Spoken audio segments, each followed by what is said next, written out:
speakers. And my first speaker I'd like to introduce this evening has been with our club for some time. Her name is Laura Frobos, and when she's not at the club, she works at Cornerstone, which is appropriate because she's the cornerstone of this club. So, but really, she's helped us keep going during some lean times for the club, which is good. And also, she loves numbers almost as much as me. That's right, this lady can do Sudoku in the dark. So I'm quite impressed with that. Her numerical skills are outstanding. And it's my great pleasure to introduce her, who will be giving her 8th speech from the manual.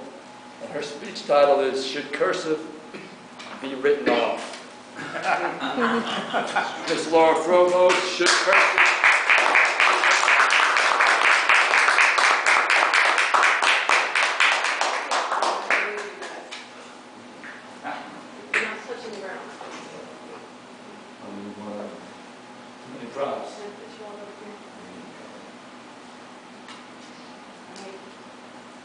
Good evening, fellow Toastmasters and guests.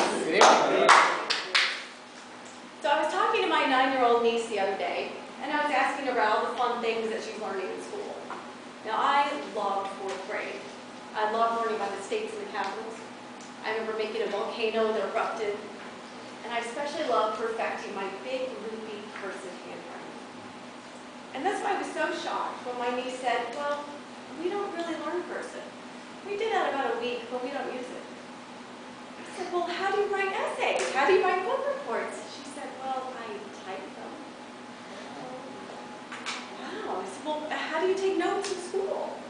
She said, well, we get handouts, and every now and then I have to print something.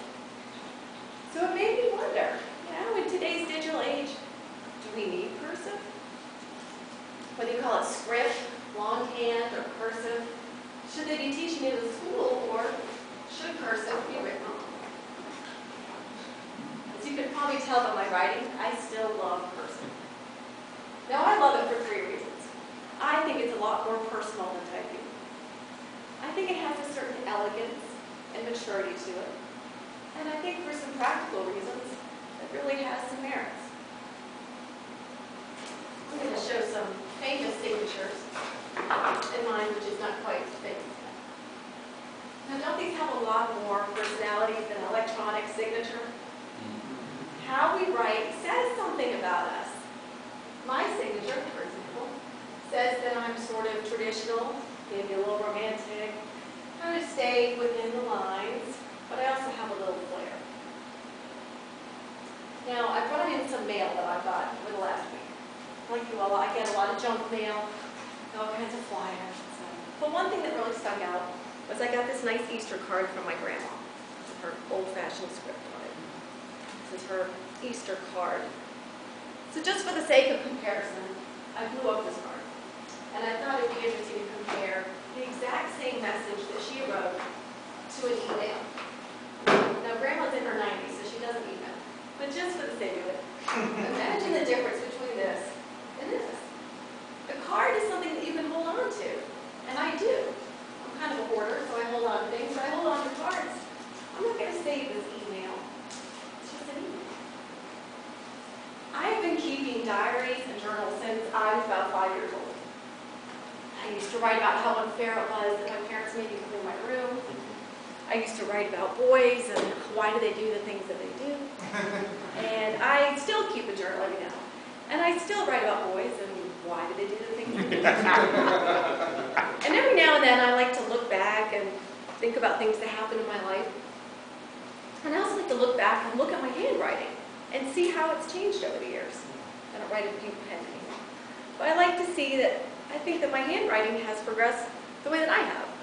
It's gone from being sort of awkward and unsure to overly stylized, loopy. I think as an adult I've settled into my own style. But even as an adult, I can see different patterns. Sometimes it's more anxious and I write quickly. Other times I'm feeling relaxed and you can really see the difference. So imagine, how is my niece going to read my journals if she can't write cursive? So besides being more personal, I think that cursive is also more professional in a way. It has a certain elegance to it, and I think it's more mature. Now let's think about any time you're signing a legal document, something important, you're going to write your name in cursive. This, in a way, is testifying, yes, this is my name, this is my statement, this is my work. Let's think about some other times, like when you go to a wedding or a funeral and you sign the guest book. You're going to write something nice to write your cards, something respectful, and you're going to write it in cursive. And next thing, I think Ms. Manner says that it's still appropriate to handwrite a note of thanks anytime somebody gives you a gift, they do something nice for you, or at the end of the job interview. And this came from Ms. Pierce, Mrs. Wilker. I remember when I was a senior in college, my mom gave me this monogram stationery, and I still have some of it, monogram. And I have to think in this day and time when employers are probably just getting inundated with resumes, doesn't it stand out getting a really nice, handwritten thank you note? So besides being more personal and being somewhat elegant, I think that cursive really has a place. I know that for me, I never learned how to touch type, so I can write in cursive a whole lot faster than I can type.